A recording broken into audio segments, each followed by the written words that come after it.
여성들은 제가 보기엔 그렇게 살이 찌지 않았는데 본인이 살쪘다고 생각하는 분들이 꽤나 많더라고요. 진짜 많아요. 그리고는 너무 살을 빼고 싶어해요. 맞아요. 그리고 안 빼요. 그리고 안 빼요. 사람이 빼고 싶으면 빼야 되잖아요. 맞아요. 너무 하고 싶으면 하면 되잖아요. 이 살을 빼려면 운동을 많이 하면 되잖아요. 근데 그 살을 빼고 싶다는 말을 많이 하더라고요. 그리고 이제 여성들은 뭐 아가씨나 아주머니 분들이나 철이 바뀔 때쯤에 입을 만한 적당한 옷이 없어요. 입을 옷이 없으니까 뭐 쇼핑을 한번 해야 되겠죠. 그러면 남자친구나 남편하고 가서 이제 고르는 걸 좋아하는 분들이 있다고요. 그럼 이렇게 물어봐요. 오빠, 나 이거 보라색에 어울려? 분홍색에 어울려?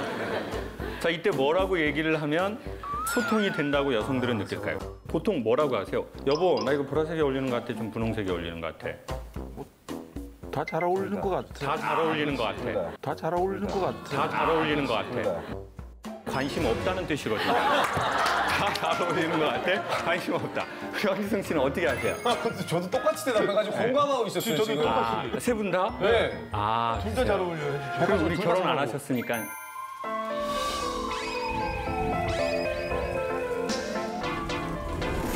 저도 다 잘 어울린다. 남자는 보통 다 그렇게 대답하지 않나요? 비슷비슷한 것 같아. 이제는 거기선 감동이 없거든요. 제가 소개해 드릴게요. 네. 남성분들 이거 어렵지 않고요. 이해할 필요는 없어요. 암기했다 발표하신다고 생각을 해요. 그냥 구구단이라고 생각하세요. 그냥 이사파 이렇게 하시면 돼요. 친절하게 하실 필요 없어요. 그냥 얼굴은 시크하게 내용을 되게 묵직하고 디테일하게 가는 거죠. 2초밖에 안 걸립니다. 해보겠습니다. 네. 여보, 나 보라색에 어울려, 분홍색에 어울려? 얼굴 표정 없애시고 그냥 이러시면 돼요. 보라색은 어려 보이는데 분홍색은 날씬해 보이네.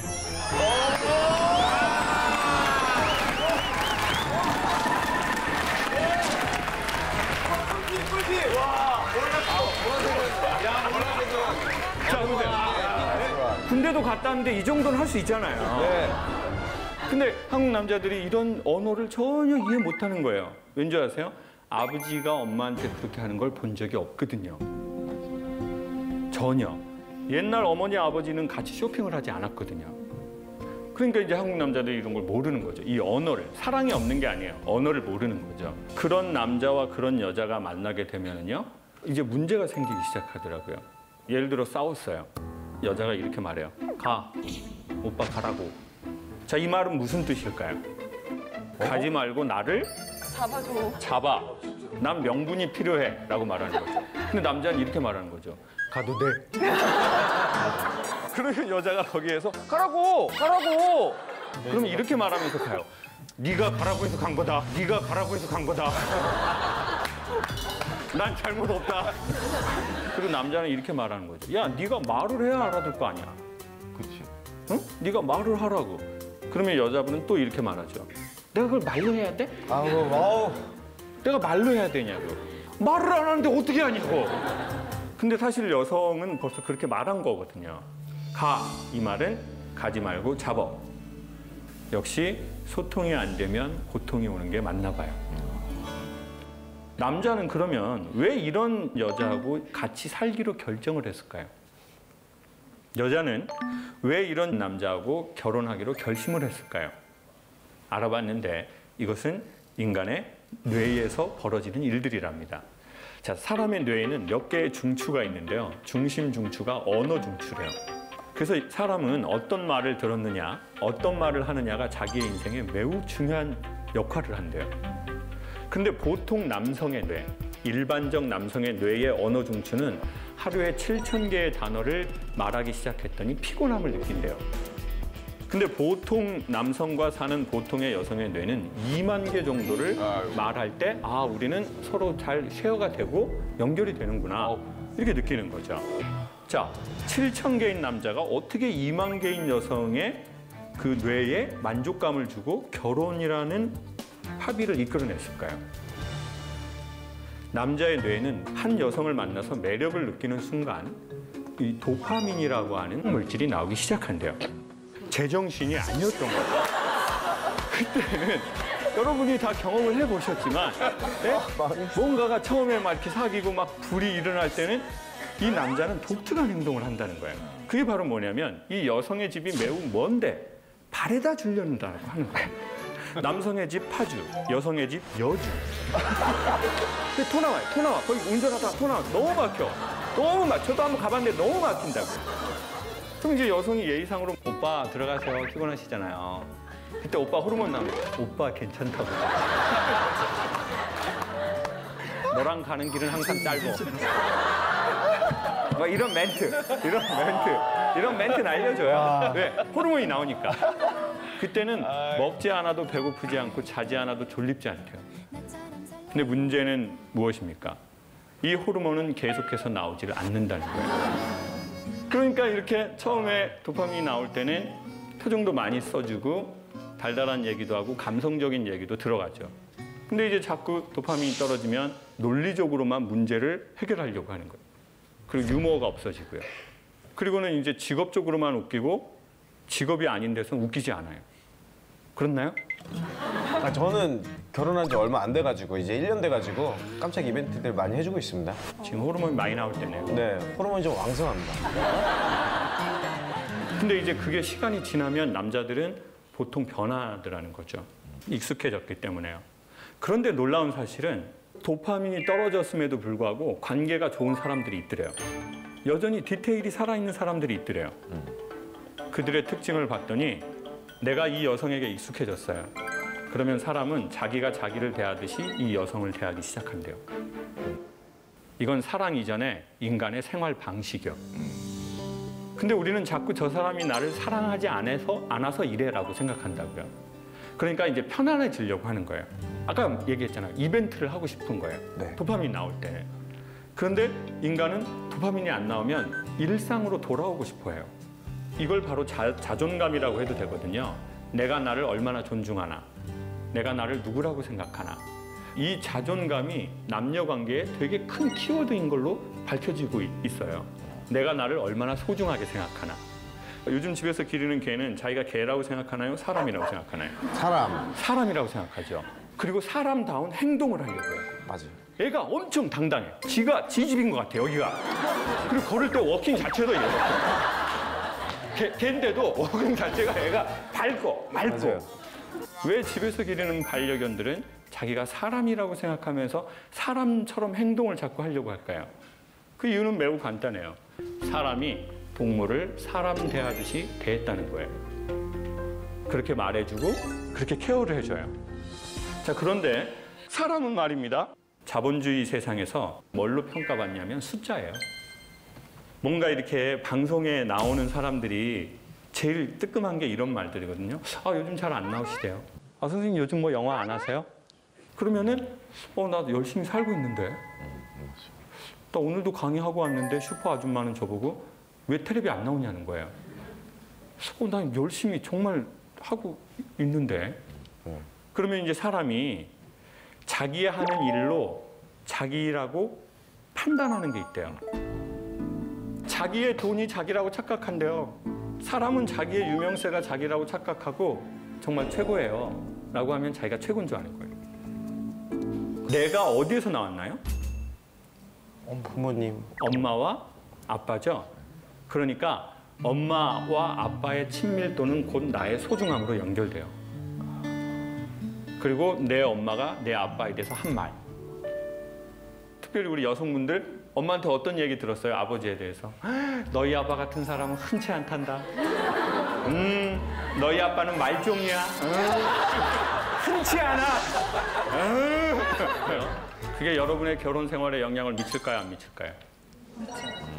미쳐요. 미쳐버려요. 그게 내 결혼 생활에 영향을 미쳐버린다니까요. 그리고 아빠가 너무 무시되는 짓을 많이 하셔요. 그럼 이 여성은 남자는 왜 저래? 이렇게 되는 거예요. 왜 이렇게 철이 없어 우리 아빠는? 이해가 안 돼. 그럼 이 여성은 결혼에 대해서 두 가지 생각해요. 첫 번째, 난 결혼 안 해. 두 번째, 결혼을 의외로 빨리 해요. 그것도 더 희한한 것은요. 아빠랑 비슷한 사람하고 결혼할 확률이 높아요. 왜 그런가 봤더니 첫 번째는 아버지에 대한 연민이래요. 내 존재를 잊게 하신 분이거든요. 아무리 행위를 잘못하셔도. 두 번째는 아버지에 대한 길들여짐이죠. 사람은 길들여진 걸 자연스럽다고 착각한대요. 그러니까 난 아빠 같은 사람 절대 안 만날 거야. 엄마도 계속 그 얘기를 했는데 결혼하고 5년, 10년 지나보니까 남편이 누굴 닮아 있다고요? 아빠를 닮아. 그래가지고 그때 내가 복이 없어. 난 남자 복이 없어. 아빠 복도 없고 그냥 남편 복도 없고 그냥 자식 복도 없고 그냥 이렇게 해서 자기를 몰아가는 경우가 있대요.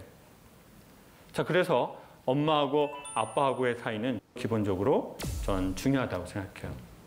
그리고 이제 결혼하신 분들 계시다면 부부가 다툴 일이 매우 많죠. 그렇지만 자녀 교육을 위해서 어떻게 하면 좋을까요? 다투고 싸우더라도 애들이 보는 앞에서는 피하고. 그렇죠. 애들 없는데 야산 같은 데 많단 말이에요. 애들 앞에서는 애들이 특별히 어릴수록 거기다가 욕을 하거나 서로를 비난하거나 서로에게 원망을 하거나 이런 건 정말 안 좋죠. 그리고 애가 엄마한테 이럴 경우 있어요. 엄마, 우리 아빠는 왜 저렇게 살아? 난 진짜 짜증나. 자, 이때 엄마는 누구 편을 들어주면 좋을까요? 아빠. 다 알고 계시네. 아빠 편을 어떻게 줘? 아빠가 다 이유가 있어. 네가 아직 이해를 못해서 그래. 그러면은 이 여성은 어떻게 되는 줄 아세요? 그 앞에서 말을 이렇게 해요. 엄마도 짜증나. 이렇게 말하지만 나중에 이 여성이 남편이나 남자친구하고 관계를 맺을 때요. 상대적으로 남자 잘 무시하지 않아요. 자존은 내 부모의 사이에서 온 게 있다고요. 그리고 내 부모가 나에 대해서 뭐라고 해줬는지가 되게 또 중요해요. 어떤 사건을 당했을 때 우리 부모들은 우리한테 뭐라고 말했는지 이게 되게 중요한 거죠. 엄마, 아버지는 어떻게 만나셨지? 이런 게 어느 날 궁금할 때 있죠. 네. 그리고 이제 나이가 들어서는 뭐 엄마, 나 어떻게 났어? 이런 거 물어보죠. 네. 그때 뭐라고 얘기해야 될까요? 여기서 꼭 진실을 말해야 될까요? 니가 술 처먹고 들어가냐? 엄마, 너 낳고 너 이혼도 못했어 아주 그냥. 넌 엄마한테 잘해야 돼, 너는. 아우 찔려라. 그래도 좀 뭐라고 해주면 좋을까요? 엄마, 나 어떻게 났어? 너무도 사랑해서. 너무도 사랑해서. 그래서 좀 이렇게 하면 좋죠. 이렇게 엄마 우리 딸 낳으려고 엄청 노력했다. 그냥 엄마 너 낳고 그냥 노래를 정말 한 일주일을 불렀나? 행복하네. 그래서 저도 저희 엄마한테 엄마 나는 어떻게 낳은 거야? 미치겠다. 너를 안 낳으려고 그랬어. 잉? 엄마는 너를 안 낳으려고 그랬는데 똑같다. 우리 집에 제사가 많아. 제사가. 그래가지고 형 하나로는 제사를 다 못해. 그래서 제사를 도우려고 너를 낳았어. 그러면 제가 그때 야 그러면 나는 제사 돕기 위해 태어난 아이인가? 그래서 제가 그때 좀 자존감이 많이 떨어지더라고요. 왜냐하면 자기의 태어남 자체가 환영받지 못한다는 건 우리의 자존의 중심부를 날려버리는 거거든요. 제가 엄마에게 물어봤죠. 엄마, 아빠하고는 어떻게 만났어? 그랬더니 매우 오래전에 할아버지 두 분이 이제 친구여서 결혼을 하셨대요.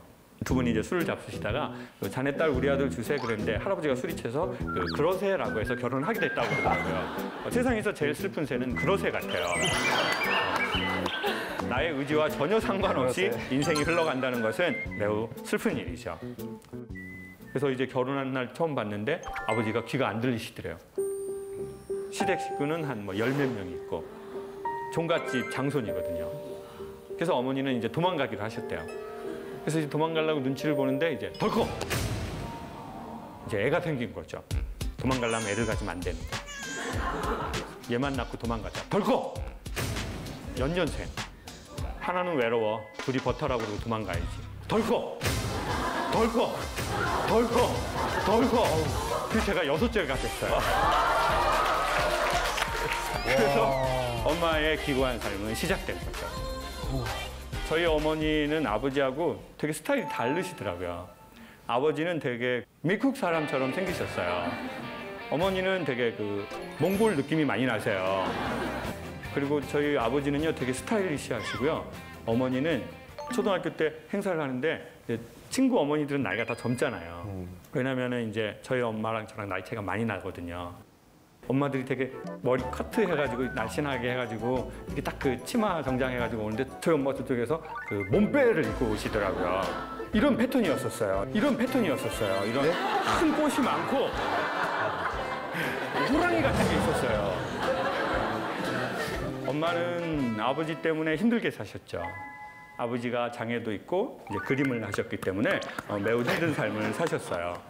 이제 그래서 제가 이제 엄마의 그걸 보고 고등학교를 졸업하고 이제 엄마하고 아빠하고 다투는 모습을 보고 싶지 않아서 이제 서울로 도망을 나왔어요. 도망 아닌 도망을. 그리고는 이제 미안한 마음이 생긴 거죠. 그래서 이제 돈을 보내야 되겠다는 생각이 든 거예요. 처음으로. 돈을 보내고 이렇게 전화를 했죠. 엄마, 나 이제부터 말일이 되면 돈 좀 보낼게. 엄마 많지는 않은데 아버지랑 맛있는 거 사잡수셔. 근데 저희 엄마는 진도 사람이에요. 짱호가 보내지 마. 엄마는 3년 살면 뒤져. 보내지 마. 뭐 딴디 보내. 뭐 딴디 보내냐고. 그래서 아 이거는 보내지 말라는 건가? 그리고 이제 어머니 아버지 칠순 때 금강산을 제가 한번 예약을 했는데 엄마 나 이거 뭐 좀 금강산 좀 갈까? 뭐단지 그것을 가 금강산. 엄마 2년 살면 뒤져. 제가 그때 알았어요. 뭐단디라는 부모님의 말은 하라는 뜻이라는 걸. 추석 때 이렇게 말하죠. 뭐하러 내려오냐? 너 일도 많고 바쁜데. 이거는 야, 너 바쁘지만 좀 내려와라. 근데 네가 바빠서 차마 오라고는 말하기가 그렇다. 너도 다 컸으니. 그렇지만 아빠가 우리 딸이 보고 싶네. 그렇게 말할 수 없으니 우리 아들 한번 내려와서 보고 가라. 저는 아버지하고 대화를 한 적이 별로 없거든요. 그냥 귀가 안 들리시니까요. 그리고 아버지는 술을 안 잡수시면 말씀을 안 하세요. 그리고 술을 잡수시면 이제 청각장애가 있으시니까 말을 크게 하시는데 연속 3시간 가능하세요. 근데 이제 계속 새로운 내용으로 업데이트 되는 건 아니고요. 했던 얘기를 또 하시고, 또 했던 얘기를 또 하시고. 그래서 저는 술을 먹지 않게 됐어요. 저희 형은 아버지한테 너무 많은 상처를 받았나 봐요. 이렇게 나쁜 술은 자기가 먹어서 없애버려야 되겠다. 그래서 아버지의 강한 삶의 색깔이 어떻게 해서든 자녀에게 영향을 미치더라고요. 그래서 이제 아버지가 더 미워지더라고요. 그게 어떻게 나타나냐면요. 결혼이 하기 싫어진 거예요. 근데 정확하게 말하면 결혼이 좀 두렵더라고요. 내가 아버지가 된다는 게. 내가 누군가의 남자가 된다는 게. 그러니까 연애는 두렵지 않은데 결혼이 두려운 거예요. 일상이 되는 남녀 관계가. 그래서 뭐 혼자도 잘 살고 있으니 굳이 뭐 결혼을 할 필요가 있나. 이런 생각이 많이 들더라고요. 근데 어느 날 제가 고향을 내려갔는데 아버지가 갑자기 이렇게 있다가 장가 가라! 이렇게 하는 거예요. 갑자기! 내가 누구 때문에 장가를 안 가는 건데. 제 마음에 그게 있었어요. 그리고는 이제 예, 아버지 갈게요. 예, 가죠. 때 되면 다 가죠. 한 번 더 꾹 누르면서 그래, 내가 소통 강사니까 한 번 더 참아야지. 그래야 강연에 에피소드라도 생기지 않겠어? 제가 어금니를 꽉 다물고 네 아버지 갈게요. 네 좀 가죠. 네 이제 갈게요. 근데 아버지가 더 화를 내면서 나이가 먹었으면 장가를 가야지. 너희 친구들은 다 장가를 가갖고 봐. 애를 낳고 그래. 제가 그래서 더 이상 못 참겠는 거예요. 갑자기 벌떡 일어났어요. 그리고는 아빠한테 뭐라고 할 수는 없으니까 괜히 엄마한테 그게 또 가잖아요. 엄마한테 엄마 나 갈게. 근데 엄마가 우산을 들고 막 나온 거예요, 이렇게. 근데 이제 엄마가 키가 작으니까 우산 끝이 자꾸 제 눈을 찌르는 거예요. 이게 지금 너무 슬픈 장면인데 된장은 무거워 엄마가 우산은 찌르고 빗물은 계속 눈구녕을 쑤셔대고 있고 이게 뭔 블랙 코미디야 이게. 그리고 엄마가 저를 안으시면서 이렇게 말하는 거예요. 상호가 네가 이해해라. 너희 애비 저렇게 평생을 살았다. 네가 이해해. 너희 애비가 저렇게 평생을 살았어. 네가 이해해. 야, 그런데 딱 두 사람의 느낌이 생각이 나는 거예요. 아주 오랜 세월 힘든 일을 오래 한 그 남자의 느낌과 네가 참으라고 네 아빠가 평생을 저렇게 살았다고 슬프게 맨발로 뛰쳐나와서 골목에서 아들을 안고 있는 느낌이더라고요.